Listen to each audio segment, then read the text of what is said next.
आणि आता बातम्यांचा वेगवान आढावा. सुपरफास्ट 100. आज रात्री उशिरापर्यंत बसून जागा वाटपाचा विषय संपवणार. 3 पक्षात फार मोठे मतभेद नाहीत अशी प्रतिक्रिया काँग्रेसचे राज्य प्रभारी रमेश चेन्नीथला यांनी दिली आहे. संजय राऊत यांच्यासोबत त्यांची बैठक झाली. यानंतर राऊत यांनी सुद्धा माध्यमांना प्रतिक्रिया दिली. आमच्यात वाद नाहीत, कोणतेही मतभेद नाहीत. आम्ही महाविकास आघाडी म्हणून एकत्रच निवडणूक लढवणार अशी प्रतिक्रिया रमेश चेन्नीथला यांनी उद्धव ठाकरे यांच्या भेटीनंतर माध्यमांशी बोलताना दिली.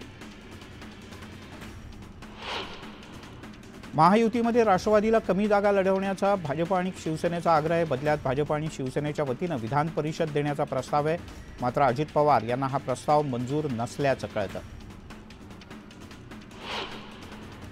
आम्ही तिघे एकत्र बसून जागा वाटपाचा निर्णय जाहीर करू. उमेदवारांची नावं देखील एकत्रच जाहीर करू अशी माहिती उपमुख्यमंत्री अजित पवार यांनी अमित शहा यांच्यासोबतच्या बैठकीनंतर दिली आहे.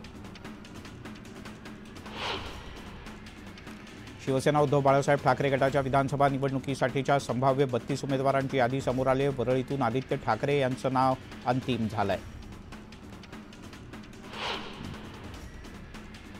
धनंजय मुंडे यांनी 2019च्या वचननाम्यातील शब्द पाळलेले नाहीत. मंत्री म्हणून धनंजय मुंडे पूर्णपणे अपयशी आहेत अशी टीका शरद पवार यांच्या पक्षाचे नेते सुनील गुट्टे यांनी केली आहे. माढा मतदारसंघात महाविकास आघाडीला मोठा धक्का बसलाय. काँग्रेसच्या इच्छुक उमेदवार मिनल साठे यांनी मराठा समाजाकडून उमेदवारी मागितली आहे.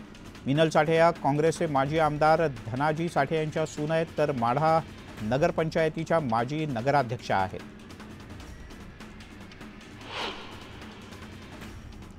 सोलापूर दक्षिण मतदारसंघात भाजप आमदार सुभाष देशमुख यांच्या विरोधात पदाधिकाऱ्यांनी दंड थोपटले. जिल्हा उपाध्यक्ष मनसिद्ध मुगळे यांनी तिकीट आपल्याला मिळावं अशी मागणी केली आहे. तसंच अपक्ष रिंगणात उतरण्याचा इरादाही त्यांनी जाहीरपणे बोलून दाखवला आहे.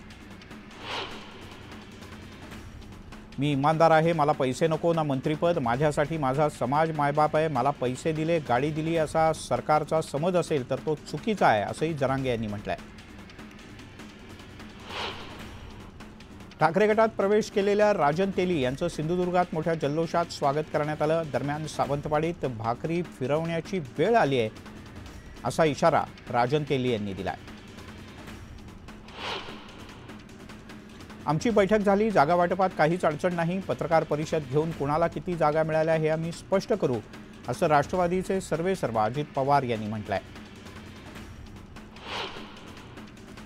भाजपचे माजी आमदार सुभाष साबणे यांनी पक्ष सदस्यत्वाचा राजीनामा दिलाय. देगलूर विधानसभेत तिकीट मिळण्याची शक्यता नसल्यानं साबणे यांनी राजीनामा दिल्याचं कळतं. जात वैधता प्रमाणपत्रात काँग्रेसच्या नेत्या रश्मी बर्वे यांना क्लीन चिट देणारा नागपूर खंडपीठाचा निर्णय सर्वोच्च न्यायालयानं कायम ठेवला आहे. त्यामुळे बर्वे यांना मोठा दिलासा मिळाला आहे. माढा विधानसभा मतदारसंघात महाविकास आघाडीला झटका बसलाय. काँग्रेसच्या इच्छुक उमेदवारानं मराठा समाजाकडे उमेदवारी मागितली आहे.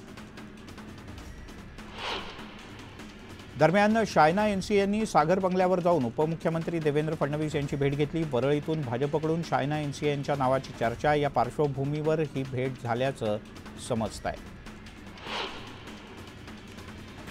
नांदेड लोकसभा पोटनिवडणूक लढवण्यासाठी इच्छुक नसल्याचं स्पष्टीकरण भाजपचे नेते अशोक चव्हाण यांनी दिलंय.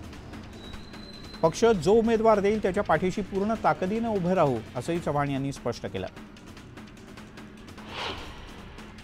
राष्ट्रवादीचे नेते आणि कृषी मंत्री धनंजय मुंडे 22 ऑक्टोबरला परळीतून उमेदवारी अर्ज दाखल करतील. उमेदवारीची अधिकृत घोषणा झालेली नसली तरी मुंडेंनी आपल्या प्रचाराचा शुभारंभ मात्र केला आहे. वाशिमच्या कारंजा विधानसभा मतदारसंघातून भाजपकडून सई डहाके यांची उमेदवारी निश्चित होण्याची शक्यता आहे. या पार्श्वभूमीवर सई डहाके यांनी रविवारी एका कार्यकर्ता मेळाव्याचं आयोजन केलं आहे. आणि एक मोठी बातमी हाती येते. महाविकास आघाडीच्या घटक पक्षाच्या संमतीनुसार राजापूर लांजा मतदारसंघ हा उद्धव बाळासाहेब ठाकरे यांच्या शिवसेनेला सोडण्यात आलाय. या क्षणाची एक मोठी अपडेट.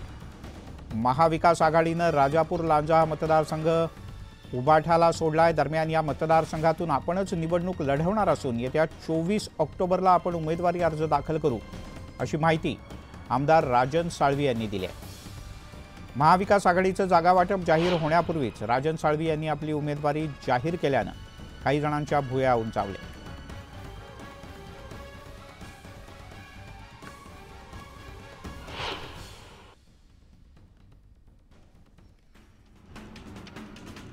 आणि आता अन्य काही महत्त्वाच्या बातम्या. पंकजा मुंडे यांना ओबीसीच्या पहिल्या महिला मुख्यमंत्री करायचं आहे. त्यासाठी आगामी निवडणुकीत ओबीसीचे 100 आमदार निवडून पाठवा असं आवाहन ओबीसी नेते नवनाथ वाघमारे यांनी केलं आहे.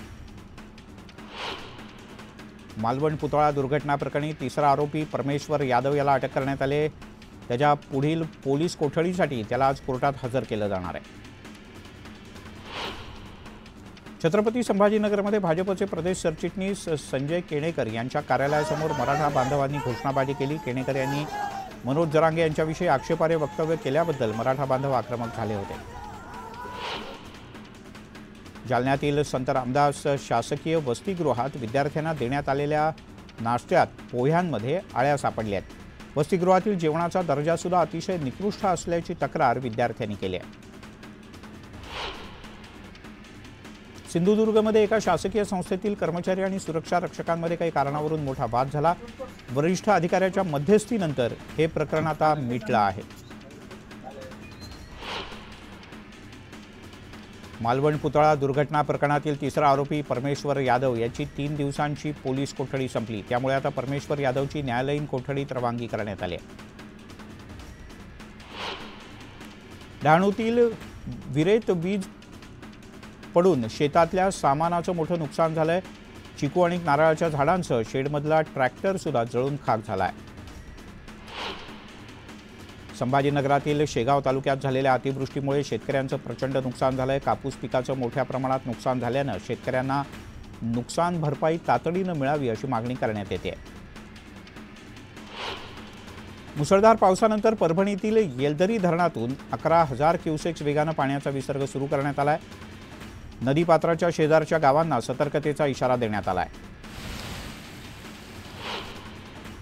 बुलढाण्यात पुन्हा एकदा पावसानं हाहाकार माजवलाय. खामगाव तालुक्यातील पिंपळगाव, राजा, घाणेगावसह अन्य गावांमध्ये अनेक घरं पुराच्या पाण्यानं बाधित झाली आहेत. अनेक जनावरं सुद्धा पाण्यात वाहून गेल्याचं कळतं.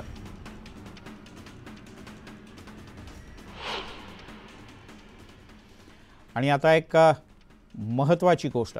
मराठा आंदोलक मनोज जरांगे यांनी निवडणूक जाहीर झाल्यानंतर आक्रमक पवित्रा घेतलाय. ते सध्या इच्छुक उमेदवारांच्या मुलाखती घेत आहेत. दरम्यान निवडणूक लढवायची की नाही यावर ते 20 तारखेच्या बैठकीत निर्णय घेतील. मराठ्यांना कायमचं आरक्षण मिळावं अशी आमची मागणी आहे. त्यांच्यासोबत एक्सक्लुझिव्ह बातचीत केली आमचे न्यूज 18 लोकमतचे संपादक मंदार फणसे यांनी.